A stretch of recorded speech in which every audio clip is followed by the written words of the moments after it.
Hi, everybody. Welcome to Emotions Part 2. So, last time we talked about basic versus social emotions. We talked about the role of the body in emotions, specifically with James Lang, Ken and Bard, and then Schachter and Singer. So, with Schachter and Singer, there are two stages. So, what is the first stage in Schachter and Singer's two-factor theory of emotion? The first stage is you experience a change in arousal. So we're going to talk more about Schachter and Singer's two-factor theory of emotion today because it is really important to understand and because it is helpful in understanding how the social situation can affect your experience of emotion. So here's the two factors in Schachter and Singer's two-factor theory of emotion. The first factor is you experience a physiological arousal. Now remember, physiological arousal doesn't necessarily mean sexual arousal. It can be eye dilation or your heart beating faster. That is physiological arousal. So the first thing is your body gets aroused. Then the second part is you have a cognitive interpretation of that arousal. You're like, oh, my heart's beating faster. Why is my heart beating faster? Then you figure that out based off of the cognitive interpretation. So let's assume that you were a caveman, right? And your heart starts beating fast. Oh, cognitively, you say, why does my heart start beating fast? You look around, there's a dinosaur that's chasing you. You experience fear. So, number one, arousal. Number two, why arousal? Oh, because fear. Okay. What's interesting about Schachter and Singer's two-factor model is that someone could experience exactly the same arousal. So unlike with some of the other theories, the arousal in Schachter and Singer is exactly the same. Exactly the same. The heart's beating exactly the same. But this time, instead, when you go and try and figure out cognitively what's going on, instead of seeing a dinosaur there, you see Wilma there, suddenly you're in love. What Schachter and Singer are saying is that the physiological arousal can be exactly the same, but if the cognitive interpretation is different, then the experience of the emotion is different as well. In Schachter and Singer's actual studies, the famous one is that they actually had injections that they gave people, right? So they would inject people with epinephrine, with adrenaline, essentially, right? And they would then put them in a room with someone else. Now, one thing that's important is there's actually a separate condition. For some of the people they injected with adrenaline and they said that's adrenaline, right? It's gonna make your heart beat fast. For other people they said, okay, we just inject you with something that should make you maybe feel, a little bit cool, more mellow than normal, right? But those are normal side effects. So even though they had injected them with adrenaline, they told them different side effects. Then they put them into a room, and in this room, there was someone who was acting very, very, very angry, right? So they were taking a survey, they're filling some things out, and they start getting angry, and they rip it off, and they crumple it up, and they throw it away. Then after that whole thing, they ask the participants, how do you feel? What emotion are you feeling? The participants that got injected with adrenaline and were in a room with someone who was angry were significantly more angry. But that was only the case if they did have a good a good cognitive interpretation as to why. The people who were injected with adrenaline but told that is adrenaline and then put in the room with someone who is angry, those people did not experience more anger. Why? Because their heart started beating faster. Why is my heart beating faster? Because I just got injected with some adrenaline. That's why. And they didn't experience anger. But the people who got injected and were told that this is going to make you maybe more mellow, etc. They got injected. Their heart's beating faster. Why is my heart beating faster? Couldn't have been the injection because they told me that's supposed to make me feel mellow. Why? Look around. There's somebody who is angry. I'm angry too. And those people became more angry. The same physiological experience, the same injection with adrenaline, led to either anger or non anger. because of the cognitive interpretation. Now, by the way, they did do that with happiness as well, right? There was another condition where they sat in a room with somebody who was really happy and gleeful, etc. But they didn't really find a lot of difference on that one. They found that they roughly the same. People were roughly the same amount of happy. It was really the anger that changed. And based off of that, what they're saying is that people have the same physiological arousal, but the cognitive interpretation is what actually made them experience the emotion. Particularly the people who got injected with adrenaline, but then decided that they were angry because were doing something called the misattribution of arousal. Remember, to attribute means to find the cause of something. And so in this particular case, they were trying to figure out, why is my heart beating fast? But they attributed it to the person being angry, not to the injection. They misattributed their arousal, and it led to a different emotion. So let's talk about Cantor, Zillman, and Bryan in 1975. So here's how this goes. We are going, let me just actually show you what this is. We're not going to do this particular one. Let's do it like this. This is Cantor, Zillman, and Bryan in 1975. Now, I need to make sure that we're clear about this. Heterosexual men are often used in misattribution of arousal studies because it turns out that they are pretty easy to manipulate with their emotional experience regarding a heterosexual woman. So I don't know, I'm sorry, I guess, if that bothers anybody, but that is often what was done in psychological studies. So in this particular case, all of the males who were in the study, all the participants are males, they all run on a treadmill for 1 minute. So everybody does that. Then they either rested for 1 minute, 5 minutes, or 9 minutes. So the independent variable is how long they rested, either 1 minute, 5 minutes, or 9 minutes. Then everybody saw the sex scene. They saw the same sex scene from a movie. The dependent variable was how much they liked the sex scene. So follow me on this one. Everybody ran on the treadmill for 1 minute. Then they were randomly assigned to either rest for 1 minute, 5 minutes, or 9 minutes. Then everybody watched the same sex scene, and they needed to rate then how much they liked the sex scene. Well, let me ask you this. Which group liked the sex scene more? The answer is that the group who rested for 5 minutes liked it significantly more. But you're like, wait a minute, why isn't it the 1 minute people? Didn't they have the most arousal?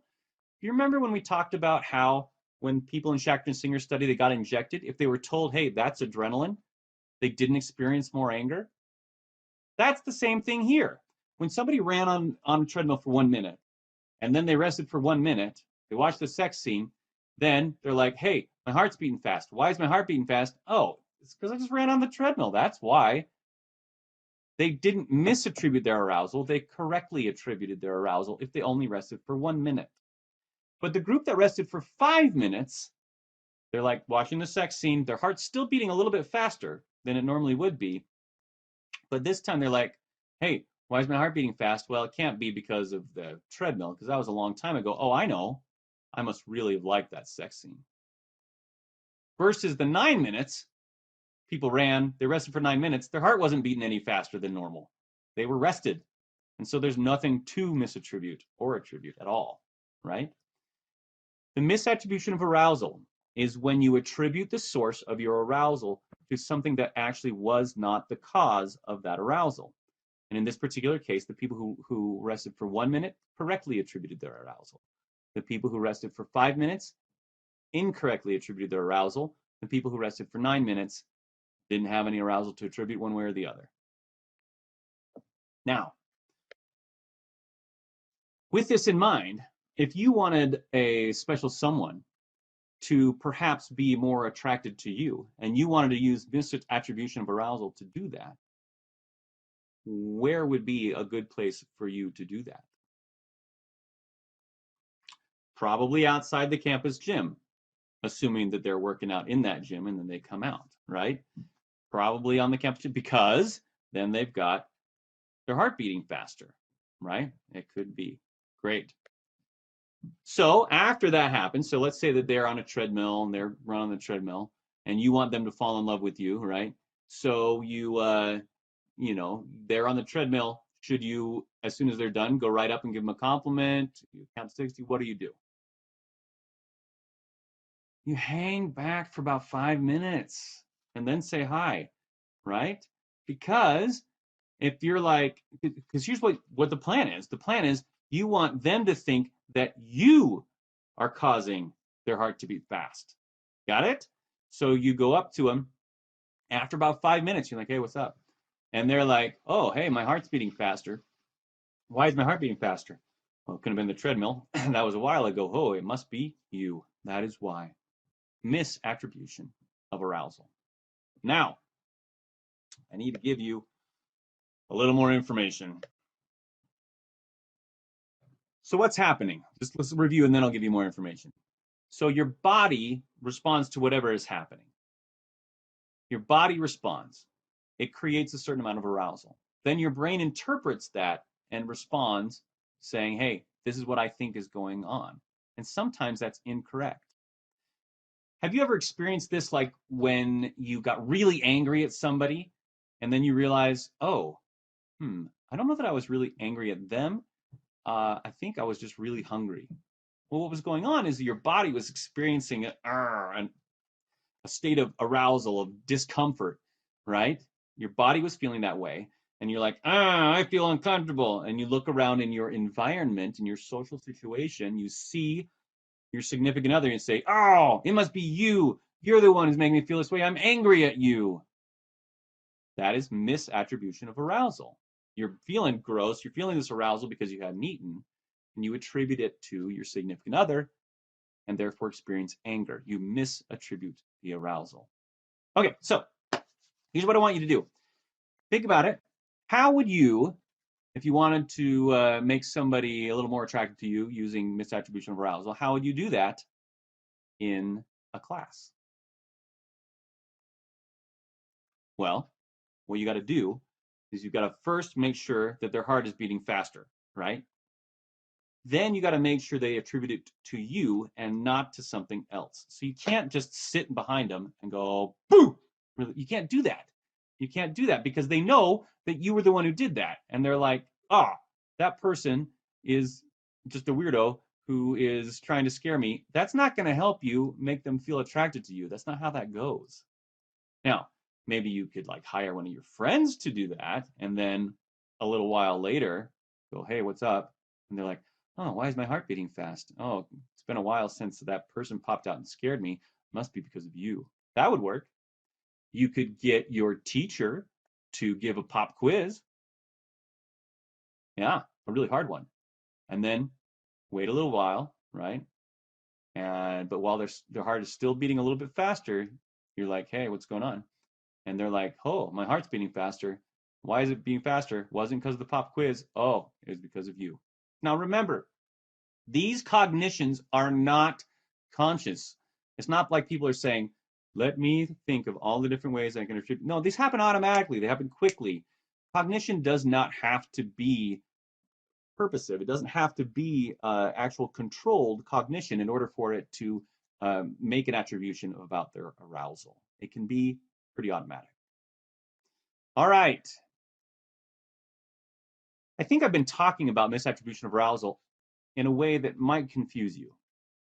If you feel like what I'm talking about with misattribution of arousal is some sort of love potion that you can just use anytime and everybody's going to fall in love with you. Unfortunately, further studies have found that that is not the case. So this is White et al. In 1981. And what they found is that, again, we're going to have men, heterosexual men, run on a treadmill and rate a photo of a woman in this case. So men ran on a treadmill and then rated a woman. So half the men ran for 15 seconds and half the men ran for 2 minutes. So 15 seconds, that would be low arousal. 2 minutes, that would be high arousal. But there is also another variable, and that is the photo that they saw. Half of the men saw an attractive woman, and half the men saw a photo of a woman who'd been pre-rated as unattractive. Now, I'm sorry if this offends anyone, but it turns out in social psychology, attraction is kind of a major thing. And so there's a lot of studies where people are pre-rated as being attractive or unattractive. So that happens quite a bit. And so in this particular case, they ran for either 15 seconds or 2 minutes, and then they were randomly assigned to either see an attractive photo or an unattractive photo. And the dependent variable was how attractive do you find the person in this photo? So my question for you is, which group was rated least attractive? So remember, everybody either ran for 15 seconds or 2 minutes, so the low arousal or the high arousal, and then among those low arousals, they either saw attractive or unattractive, and the high arousals, they saw unattractive or attractive. So there's 4 different groups that we've got here. Low arousal, attractive photo, low arousal, unattractive photo, high arousal, attractive photo, high arousal, unattractive photo. Which group was rated as least attractive? All right. The high arousal, unattractive photo was the group that had the ratings of the least attraction. So let me show you what's going on. Here is a graph of the results. The bluish color, that's everyone who saw an attractive photo. This is pre-rated as attractive. This reddish pinkish color, that is people who saw an unattractive photo. Everyone on the left side had high arousal. They ran on the treadmill for 2 minutes. Everyone on the right, they ran for 15 seconds. What's going on here, and remember the y-axis here is going to be the rated attractiveness, how attractive they found the photo. What's going on here is just what you'd expect for the attractive people, right? If you only ran for 15 seconds, then this is the attraction. But for those who ran for 2 minutes, there's higher arousal, so there's higher attraction. Now, wouldn't that also mean that the men who ran for 2 minutes would find the unattractive photo more attractive? Unfortunately, that's not the case. We find that arousal actually polarizes your initial impressions. So instead of being like a love potion that causes this emotion, what it's actually doing is extremifying, polarizing, making more extreme how you would naturally react. The attractive photo becomes more attractive, but the unattractive photo becomes even less attractive. The arousal is polarizing the scores. The arousal is polarizing people's initial experience with that emotion. It's making it more extreme. And it doesn't matter if it's positive or it's negative, it's just making it more extreme. So if you ever do, and I'm not saying that you should, use misattribution of arousal to try and make somebody attracted to you, you got to make sure that they find you somewhat attractive first, at least neutral. Otherwise, it's actually going to go the opposite direction of what you intend. All right. Thanks, everybody.